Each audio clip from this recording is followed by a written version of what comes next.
Hello students. तो आज class +2 unit number 2 current electricity के लेक्चर नंबर 8 में हमारा टॉपिक है थर्मल इफेक्ट ऑफ करंट। तो उससे पहले हम कुछ न्यूमेरिकल्स के बारे में बात करेंगे कि जैसे आपको इस स्क्रीन पर एक न्यूमेरिकल नज़र आ रहा है, एक सर्किट गिवन है आपको और आपने ए और बी पॉइंट्स के बीच में इक्विवेलेंट रेजिस्टेंस निकालनी है ना।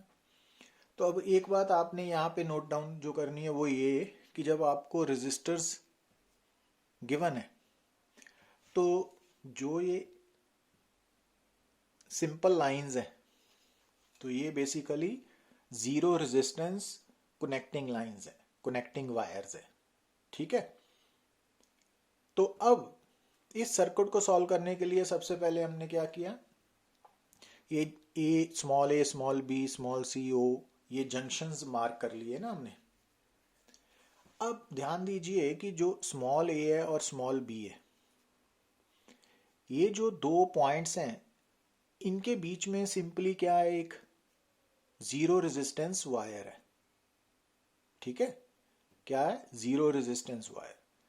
तो अगर दो पॉइंट्स के बीच में एक जीरो रेजिस्टेंस कनेक्टिंग वायर है ना, तो उन दोनों पॉइंट्स का पोटेंशियल सेम होगा, याद रखना है।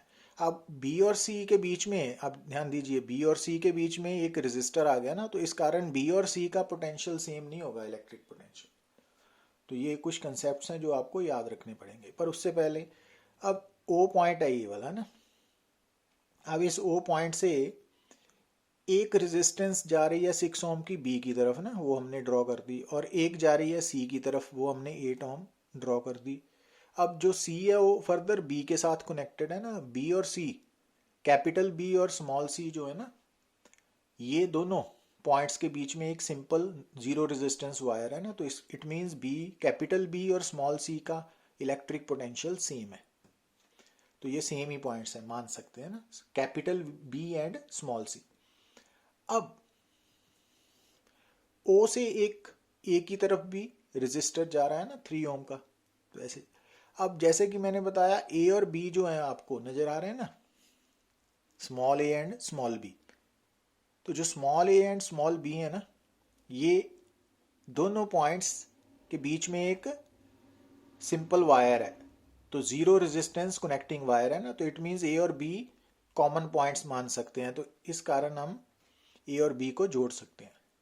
और आप देख रहे हो कि ए फर्दर किसके साथ कनेक्टेड है, कैपिटल ए के साथ ना, उसके बीच में भी सिंपल वायर है। तो इट मींस जो small a small b and capital a हैं वो तीनों एक ही पॉइंट्स हैं, तीनों का पोटेंशियल सेम है। तो यहां से क्या नजर आ रहा है कि 3 और 6 पैरेलल रेजिस्टर्स है ना। तो ऐसे सर्किट को रिड्यूस आपने कन्वर्ट करना है। अब यहाँ देखिए बी और सी के बीच में 30 ओम रेजिस्टेंस है, तो बी और सी के बीच में 30 ओम है ना, तो वो कनेक्ट। अब इसको सॉल्व करना है। तो अब देखिए कि जब आप यहाँ से आगे बढ़ेंगे तो एक पाथ होगा ये वाला ऊपर वाला पाथ ओ की तरफ, और एक बी से ओ की तरफ है ना, दो पास हैं, ये आपस में पैरेलल में है। तो 3 और 6 पैरेलल में होने के कारण इनकी रेजिस्टेंस, इक्विवेलेंट रेजिस्टेंस 2 ओम आ जाएगी ना, R P is equal to R1 into R2 over R1 plus R2। अब बी और सी के बीच में देखिए एक पाथ ये वाला है ऊपर वाला और एक नीचे वाला है ना। अब ऊपर वाला पाथ सीरीज में है तो वो 10 हो गया और नीचे 30। अब ये दोनों पैरेलल में है, ठीक है ना, पैरेलल वाला कंसेप्ट लगा दिया ना। तो ऐसे सॉल्व करना पड़ेगा आपको। अब जैसे प्रॉब्लम नंबर 7 में आप क्या देख रहे हो कि to wires x and why have the same resistivity but their cross sectional areas are in the ratio of 2:3 and lengths in the ratio of 1:2 and they are first connected in series and then in parallel। तो क्योंकि किसी भी wire की जो resistance है rho L by ए है, तो अब आपको दो वायर्स एक्स और वाई की एरिया ऑफ क्रॉस सेक्शन की रेशियो 2:3 है, लेंथ की रेशियो एक्स और वाई की 1:2 है। अब यहाँ से इसमें आर एक्स और आर वाई की रेशियो क्या हो जाएगी, तो है ना, वो हमने, क्योंकि रो दोनों के लिए सेम रेजिस्टिविटी है तो वो कैंसल आउट होगी, तो ये बन गया, तो 3/4 है। तो ये हमें गिवन है ना, तो हमने नोट डाउन कर लिया। अब ये दोनों वायर्स पहले सीरीज में कनेक्टेड है। अब जब दोनों सीरीज में कनेक्टेड हैं तो ध्यान दीजिए, तो इनके क्रॉस जो सोर्स है वो उसका पोटेंशियल डिफरेंस V है ना। तो अब दोनों सीरीज में होने के कारण इनमें सेम करंट पास करेगा। तो जो फर्स्ट रेजिस्टेंस X है RX, तो उसके अंदर भी I करंट है, तो वो किसके बराबर होगा, NEAX into VDX, relation between current and drift velocity. इसी तरह दूसरे के लिए भी है ना। तो यहाँ से अब I दोनों के लिए सीरीज में सेम है, तो वहाँ से ड्रिफ्ट वेलोसिटी की रेशियो X और Y के बीच में 3/2 आ गई। अब यही वायर्स जब पैरेलल में है, तो अब पैरेलल में होने के कारण इनका पोटेंशियल डिफरेंस V तो सेम है, बट जो करंट्स है वो बदल गए ना। अब दोनों में पोटेंशियल डिफरेंस सेम रहेगा। तो अब पोटेंशियल डिफरेंस सेम होने के कारण पैरेलल में I1 RX पहले का पोटेंशियल डिफरेंस और दूसरे का इक्वल है। अब I1 की वैल्यू क्या होगी, NEA VD वाला ना, तो साथ में RX भी आ गया ना, ये वाला लिख लिया। अब यहाँ से अब RX RY की रेशो यहाँ से आ गई 3/4, AX ओवर AY की रेशो यहाँ से आ गई, तो VDX बाई VDY की रेशो 2 आ गई ना यहाँ से। तो ऐसे करना पड़ेगा। अब जैसे ये सर्किट गिवन है प्रॉब्लम नंबर 8 में, what is the equivalent resistance between capital A and capital H as shown in figure. अब ध्यान दीजिए कि A और H के बीच में ये सर्किट बना हुआ है ना, ये वाला सर्किट है गिवन। अब यहाँ से टोटल करंट सर्किट में है 2 एम्पियर। अब ये करंट 3 पार्ट्स में डिवाइड हो रहा है, 0.8, 0.4 एंड I3। तो इट मीन्स इन तीनों करंट्स का सम 2 एम्पियर होगा, तो I3 की वैल्यू आ गई। ठीक है, तो I3 निकल आया। अब R1 R2 R3 इन तीनों, ये क्योंकि ये तीनों पैरेलल में आपस में, तो इनकी तीनों की वोल्टेज सेम होगी। तो it means I3 R1 is equal to 0.4 into R2, है ना। तो वहाँ से R2 आ गया। इसी तरह I3 R1 is equal to 0.8 R3, वहाँ से ये R3 आ गया।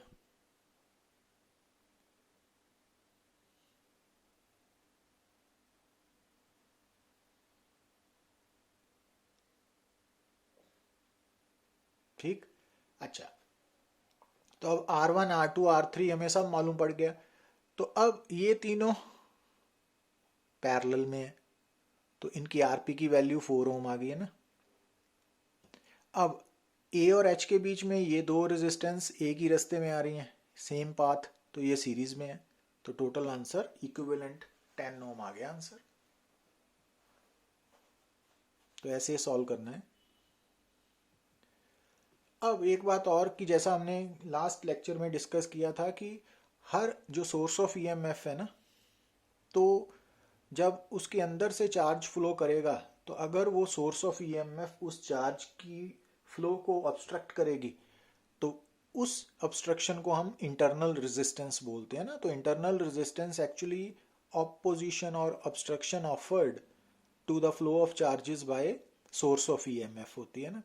तो अगर हमारे पास एक सेल है या बैटरी है जिसकी इंटरनल रेजिस्टेंस 0 है, तो उसको हम आइडियल सेल और बैटरी बोलते हैं ना। तो आइडियल सेल की अपनी कोई रेजिस्टेंस नहीं है, मतलब आइडियल सेल के केस में जब उसके अंदर चार्ज फ्लो करेगा तो वो कोई ऑपोजिशन ऑफर नहीं करेगा, उसका सिर्फ ईएमएफ होगा। तो कैपिटल ई क्या है, आइडियल सेल का ईएमएफ, और इंटरनल रेजिस्टेंस उसकी 0 होती है ना। तो ये याद रखना है आपने। पर अगर रियल सेल या बैटरी है तो उसकी इंटरनल रेजिस्टेंस नॉन जीरो होगी ना। और अगर नॉन जीरो है तो वो आपको सर्किट में सेल के नीचे ऐसे स्मॉल आर के साथ रिप्रेजेंट होगी ना। तो वहां से आपने समझ जाना है कि ये जो सेल है वो रियल सेल है। तो उसको सर्किट में जब आपने अप्लाई करना है तो ऐसे करना है कि इस इंटरनल रेजिस्टेंस को आपने सेल के साथ लेफ्ट या राइट की तरफ, जैसे ये लेफ्ट की तरफ है, ये राइट की तरफ, किसी भी तरफ आपने कनेक्ट कर देना है इन सीरीज। ठीक है, तो जो रियल सेल है उसकी इंटरनल रेजिस्टेंस भी होगी, और उस इंटरनल रेजिस्टेंस को आपने सेल के साथ लेफ्ट या राइट की तरफ इन सीरीज कनेक्ट करके सॉल्व करना है। तो वो कोई फर्क नहीं पड़ेगा कि लेफ्ट है कि राइट है।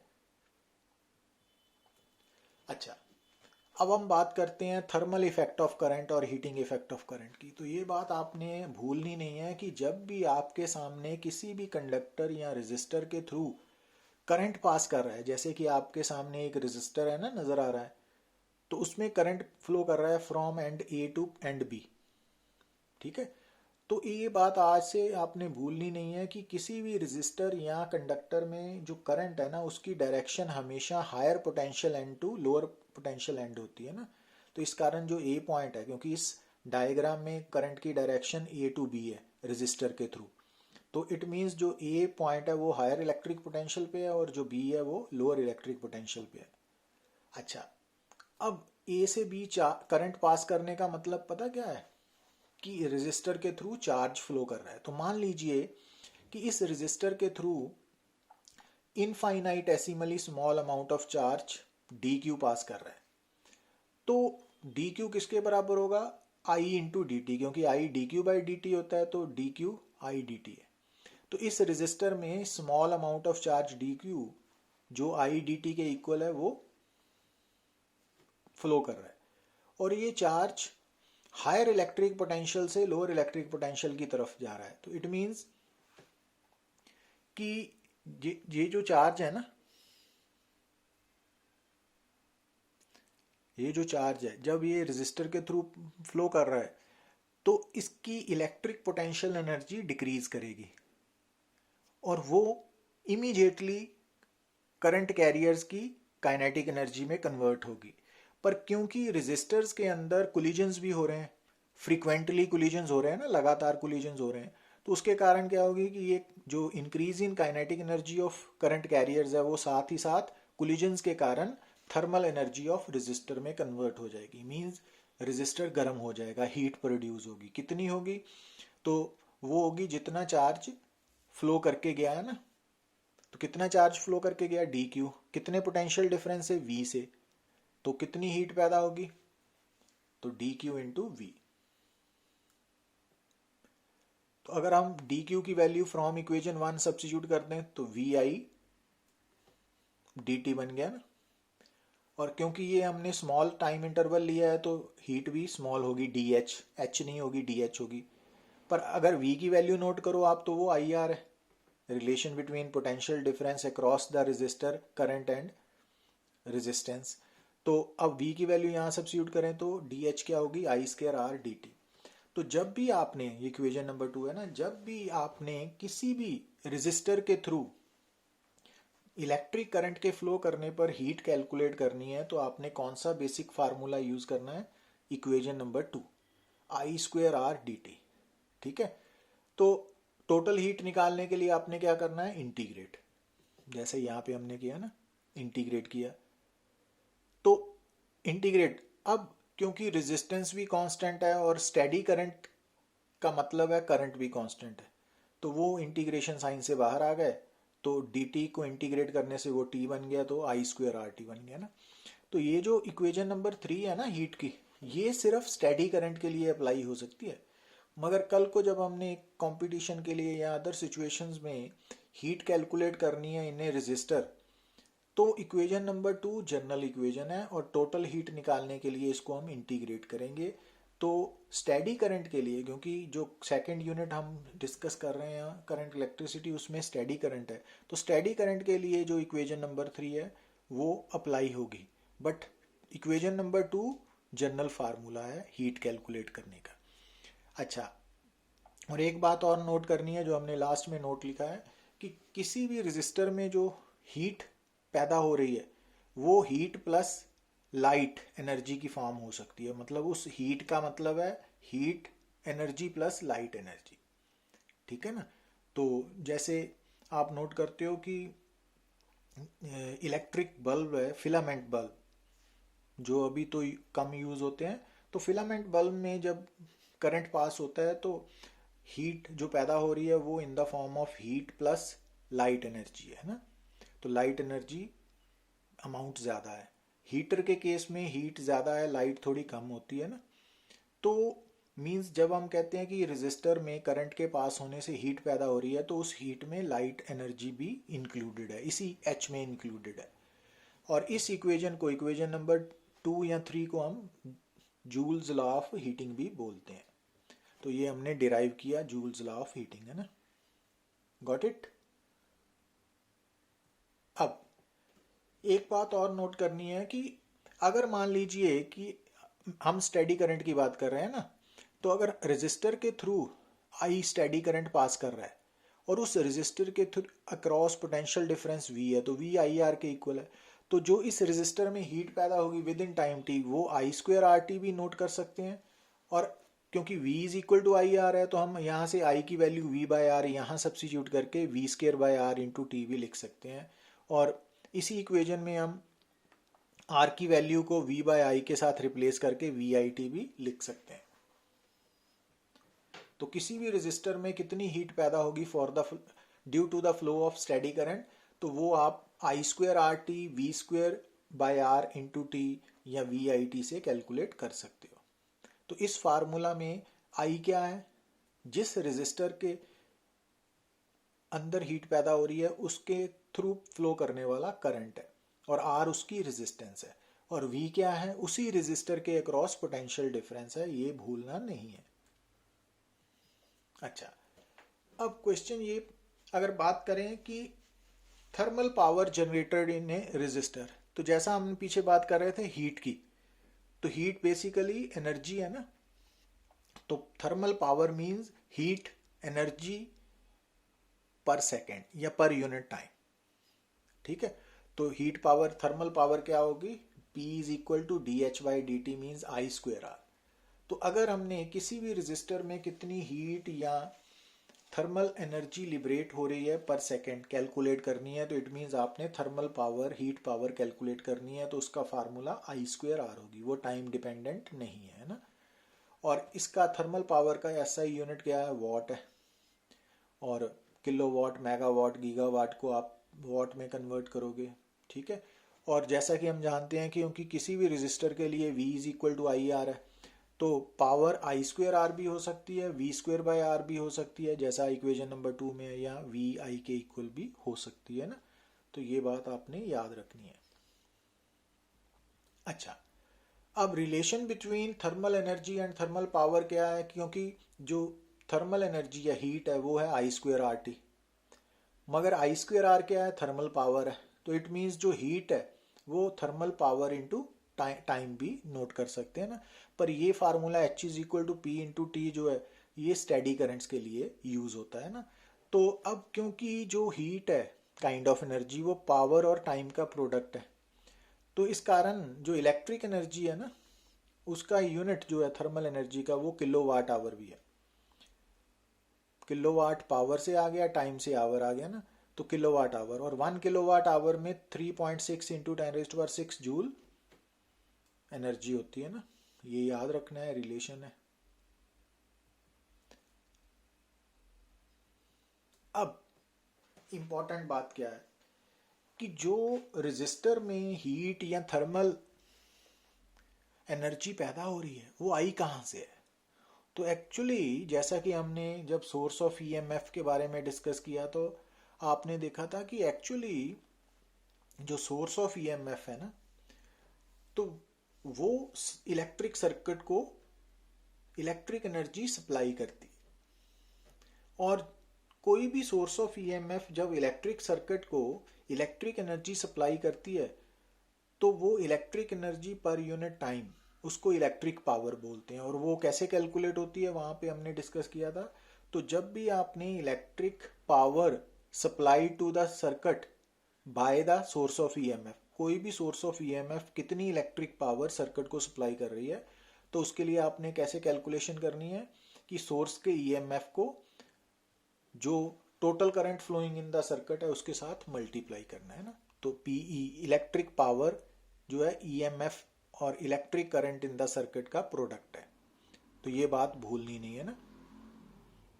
और अगर आपने electric energy supplied by the source of EMF to the circuit निकालनी है इन टाइम dt, तो आप स्मॉल एनर्जी निकालनी है तो power into small time dt करोगे। अगर आपने टोटल एनर्जी निकालनी है तो आप इनको इंटीग्रेट करोगे ना। और स्टेडी करंट के लिए E और I कांस्टेंट होने के कारण तो EIT बन जाएगा ना ये। तो ये ज़्यादा क्लियर होंगे जब हम नेक्स्ट प्रॉब्लम्स डिस्कस करेंगे ना। तो ये बातें नहीं, मतलब इलेक्ट्रिक पावर, इलेक्ट्रिक एनर्जी का कंसर्न किसके साथ है, अब ध्यान देना। इलेक्ट्रिक पावर, इलेक्ट्रिक एनर्जी का कंसर्न है सोर्स ऑफ ईएमएफ के साथ, जबकि thermal power and thermal energy का कंसर्न है रेजिस्टर के साथ। तो ये भूलना नहीं है। तो रजिस्टर के केस में पोटेंशियल डिफरेंस यूज होगा अक्रॉस द रजिस्टर, और सोर्स ऑफ ईएमएफ, क्योंकि thermal energy and thermal power का कंसर्न सोर्स ऑफ ईएमएफ के साथ है, तो वहां पर पोटेंशियल डिफरेंस की जगह EMF of the source of EMF use होगा ना। तो ये इंपॉर्टेंट बात है। अब जैसा कि हमने पिछले लेक्चर में डिस्कस किया था टर्मिनल पोटेंशियल डिफरेंस, कि टर्मिनल पोटेंशियल डिफरेंस एक्चुअली जब किसी भी सेल के थ्रू करंट फ्लो करेगा तो उसके दो टर्मिनल्स के बीच में जो पोटेंशियल डिफरेंस है उसको हम बोलते हैं टर्मिनल पोटेंशियल डिफरेंस। और न्यूमेरिकली ये वैल्यू किसके बराबर होती है कि जैसा आप इस सर्किट में देख रहे हो कि मान लीजिए कि ये एक सेल है, और कौन सा सेल है? रियल सेल है। तो रियल सेल का मतलब है कि इस सेल का ईएमएफ भी है और साथ में इंटरनल रेजिस्टेंस भी है। और ये सेल जिस सर्किट के साथ, इलेक्ट्रिक सर्किट के साथ कनेक्टेड है, उस सर्किट की टोटल रेजिस्टेंस कैपिटल आर है। तो जो सर्किट है, अब यहाँ पे ये बात समझनी है कि जैसा अगर आप मान लीजिए एक सेल है, आप उस सेल के साथ से एक बल्ब कनेक्ट करते हो, तो इलेक्ट्रिक बल्ब जब ग्लो करेगा स्विच ऑन करने पर, तो उस इलेक्ट्रिक बल्ब की जो रेजिस्टेंस है ना, वो सर्किट की एक्सटर्नल रेजिस्टेंस होगी। ठीक है। अब मान लीजिए आपने एक सेल के साथ एक की जगह दो बल्ब्स कनेक्ट किए हैं, तो अब उन दोनों बल्ब्स की, अगर वो दोनों बल्ब सीरीज में है तो आर एस, और अगर पैरेलल में है तो आरपी है ना। तो जो आर एस है या आरपी है वो सर्किट की एक्सटर्नल रेजिस्टेंस है। तो सर्किट की जो सेल के बाहर जो इलेक्ट्रिक सर्किट है, सेल को छोड़ के, मीन सोर्स ऑफ ईएमएफ को छोड़ के जो बाकी सर्किट की रेजिस्टेंस है उसको हम एक्सटर्नल रेजिस्टेंस बोलते हैं ना। तो अगर मान लीजिए कि आपके पास एक इलेक्ट्रिक सर्किट है जिसमें हमने एक रियल सेल को, जिसकी ईएमएफ ई है, टर्मिनल पोटेंशियल डिफरेंस वीटी है और इंटरनल रेजिस्टेंस स्मॉल आर है, उसको हमने एक्सटर्नल रेजिस्टेंस सर्किट आर के साथ जुड़ा हुआ है ना। तो इस सर्किट में जब करंट फ्लो करेगा तो एक्सटर्नल रेजिस्टेंस के अक्रॉस, टोटल एक्सटर्नल रेजिस्टेंस के अक्रॉस जो पोटेंशियल डिफरेंस पैदा होगा, उस पोटेंशियल डिफरेंस की value numerically terminal potential difference के इक्वल होगी। तो ये ऐसे भी समझ सकते हो definition of terminal potential difference. तो टर्मिनल पोटेंशियल डिफरेंस की वैल्यू हम कैसे निकाल सकते हैं कि अगर हम सर्किट की टोटल एक्सटर्नल रेजिस्टेंस को सर्किट के टोटल करंट के साथ मल्टीप्लाई कर दें तो वो हमें सर्किट की टोटल पोटेंशियल डिफरेंस मालूम पड़ेगा। तो वो टर्मिनल पोटेंशियल या टर्मिनल वोल्टेज के इक्वल होगा। अब नोट करिए कि एक्चुअली किसी भी सर्किट में ना जो करंट है वो कैसे अपने आप को डिस्ट्रीब्यूट करता है, फ्लो करता है, तो ये सारा कुछ law of conservation of energy पे बेस्ड है। तो अब यहाँ पे अगेन वही बात कि मान लीजिए कि हमारे पास एक रियल सेल है जिसका ईएमएफ तो कैपिटल ही है, इंटरनल रेजिस्टेंस स्मॉल आर है, और ये सेल जिस सर्किट के साथ कनेक्टेड है उसकी एक्सटर्नल रेजिस्टेंस कैपिटल आर है। तो अब क्या होगा कि अगर हम law of conservation of energy की बात करें तो मान लीजिए कि सर्किट में करंट है आई, तो हमने स्टेडी करंट मान लिया ना, बैटरी के कारण, सेल के कारण। अब जब ये करंट इस एक्सटर्नल रेजिस्टेंस और इंटरनल रेजिस्टेंस से पास करेगा, तो जब भी किसी रेजिस्टेंस में करंट पास करेगा तो थर्मल एनर्जी पैदा होगी ना। अब वो एनर्जी, थर्मल एनर्जी आई कहाँ से? तो जो ईएमएफ, सोर्स ऑफ ईएमएफ ने वर्क किया, एनर्जी खर्च की, तो वहां से आई है। ठीक है। तो अब इस सर्किट में जो सर्किट है, इलेक्ट्रिक सर्किट है, उसको जो बैटरी है वो कितनी एनर्जी सप्लाई कर रही है? तो जैसा हमने पढ़ा, तो electric power supplied by the source of EMF to the circuit. तो वो कैसे निकालनी है? तो electric power supplied by the source of EMF. तो ये जो सोर्स ऑफ ईएमएफ ने सर्किट को इलेक्ट्रिक पावर सप्लाई की, वो एक्चुअली इस सर्किट में थर्मल एनर्जी की फॉर्म में या थर्मल पावर की फॉर्म में खर्च होगी ना। तो एक तो थर्मल पावर पैदा होगी एक्सटर्नल रेजिस्टेंस में, दूसरी होगी इंटरनल रेजिस्टेंस में। अब electric power supplied by the source of EMF कैसे निकालते हैं? ईएमएफ एंड करंट का प्रोडक्ट। और थर्मल पावर कैसे निकालते हैं? आई स्क्वेयर आर। तो ई आई और आई स्क्वेयर आर, और इसमें आई स्क्वेयर आर है ना। अब आई कैंसल आउट हो गया, तो यहां से आई की वैल्यू क्या आ गई? ई बाय। तो ये इक्वेशन हमने law of conservation of energy से बेस्ड लिखी है ना।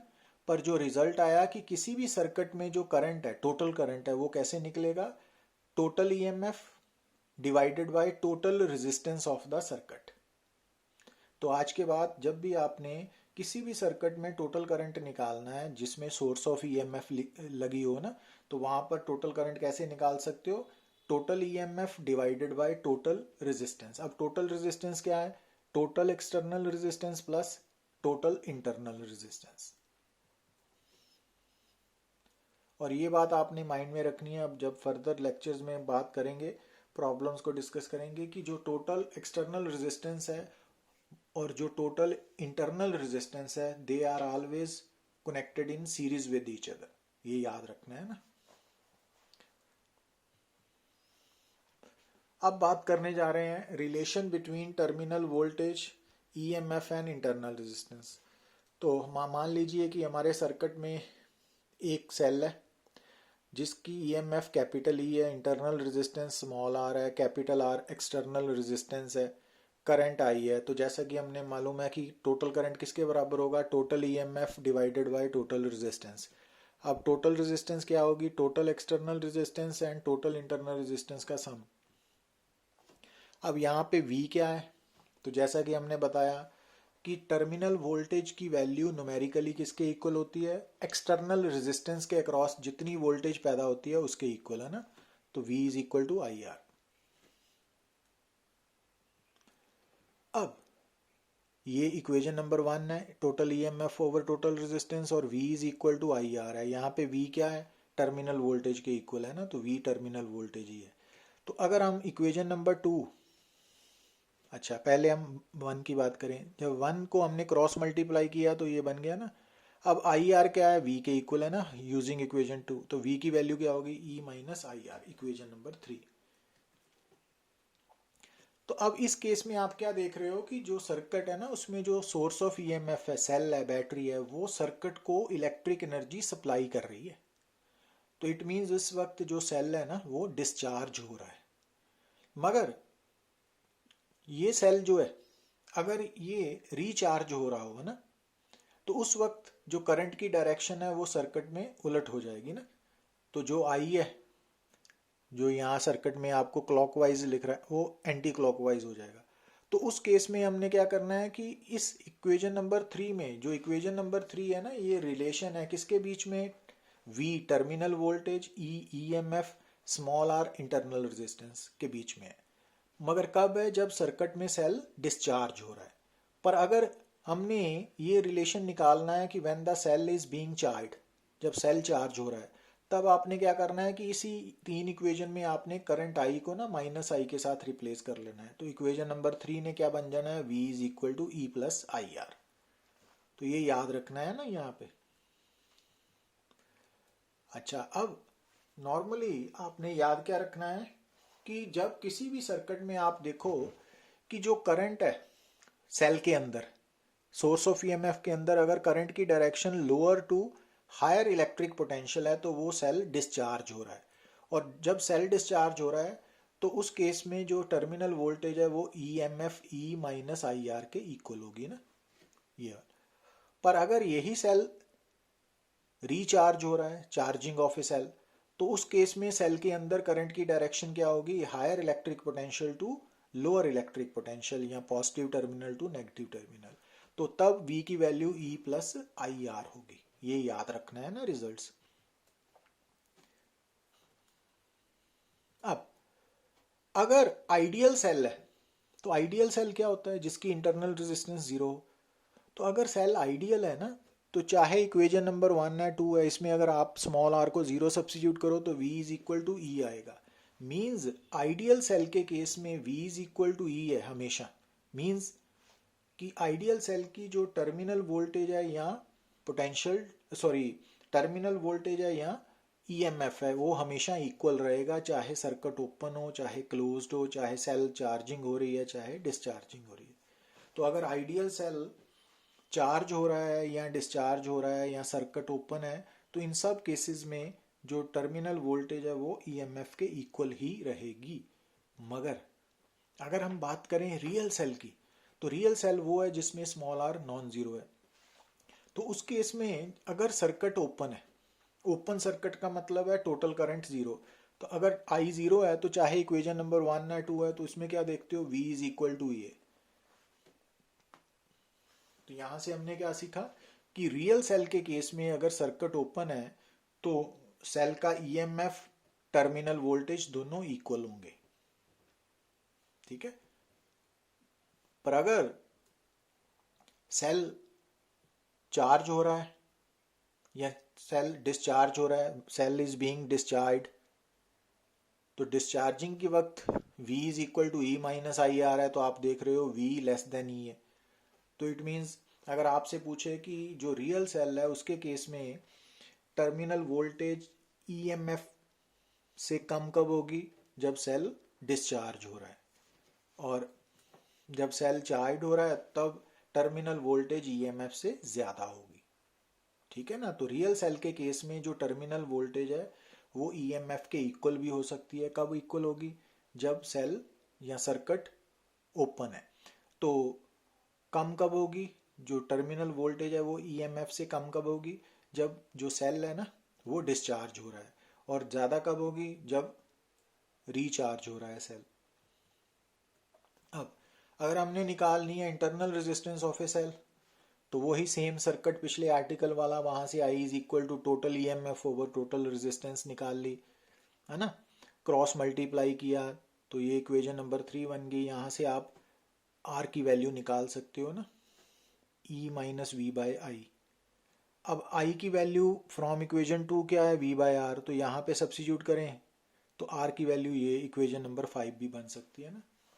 तो इक्वेशन नंबर 4 में इंटरनल रेजिस्टेंस क्या है, EMF minus terminal voltage over current, और जबकि इक्वेशन नंबर 5 में इंटरनल रेजिस्टेंस की डेरिवेशन क्या है, external resistance into EMF over terminal voltage minus 1। तो ये रिजल्ट दोनों इंपॉर्टेंट है ना, ये डिराइव करने भी आ सकते हैं आपको। अच्छा, और अगर हम बात करें variation of terminal voltage with external resistance, तो जैसा कि हमने अभी पिछले आर्टिकल में किया कि जो टर्मिनल वोल्टेज है V, EMF E and internal resistance R, तो ये रिलेशन है ना उनका आपस में। वहाँ कैपिटल R क्या है, एक्सटर्नल रेजिस्टेंस। तो यहाँ से हम E ओवर V की value 1 plus small r by capital R लिख सकते हैं। यहाँ से हम V की value capital E over 1 plus R by capital R लिख सकते हैं ना। ये कैपिटल R है, मिसिंग है ना यहाँ। अब जब सर्किट शॉर्ट सर्किट होगा, शॉर्ट सर्किट का मतलब है एक्सटर्नल रेजिस्टेंस जीरो होगी। तो अब यहाँ पे इक्वेशन नंबर 1 में अगर आप कैपिटल R को जीरो सब्सिट्यूट करोगे तो जो डिनोमिनेटर है ना वो इनफाइनाइट हो जाएगा और V जीरो आ जाएगा। और जब आप एक्सटर्नल रेजिस्टेंस को इनफाइनाइट मीन्स सर्किट ओपन है सब्सिट्यूट करोगे तो जो डिनोमिनेटर है वो 1 के इक्वल होगा, तो V is equal to E के इक्वल होगा ना। इट मीन्स किसी भी सर्किट में जब सर्किट शॉर्ट सर्किट होता है तो टर्मिनल वोल्टेज जीरो होती है, और जब ओपन सर्किट होता है तो टर्मिनल वोल्टेज ईएमएफ के इक्वल होती है ना। और इसका ग्राफ आपने याद रखना है कि जैसे जैसे एक्सटर्नल रेजिस्टेंस इंक्रीज करेगी, है ना, जब एक्सटर्नल रेजिस्टेंस जीरो थी शॉर्ट सर्किट तब टर्मिनल वोल्टेज जीरो थी, बट जैसे जैसे एक्सटर्नल रेजिस्टेंस की वैल्यू बढ़ेगी ना तो टर्मिनल वोल्टेज भी बढ़ेगी, और जब एक्सटर्नल रेजिस्टेंस इनफाइनाइट हो जाएगी मींस काफ़ी ज़्यादा, तो टर्मिनल वोल्टेज एक्सटर्नल रेजिस्टेंस के इक्वल आ जाएगी, सॉरी ईएमएफ के इक्वल आ जाएगी टर्मिनल वोल्टेज। तो ऐसे याद रखना है ना आपने, ये ग्राफ प्लॉट करना आ सकता है आपको। Thank you very much.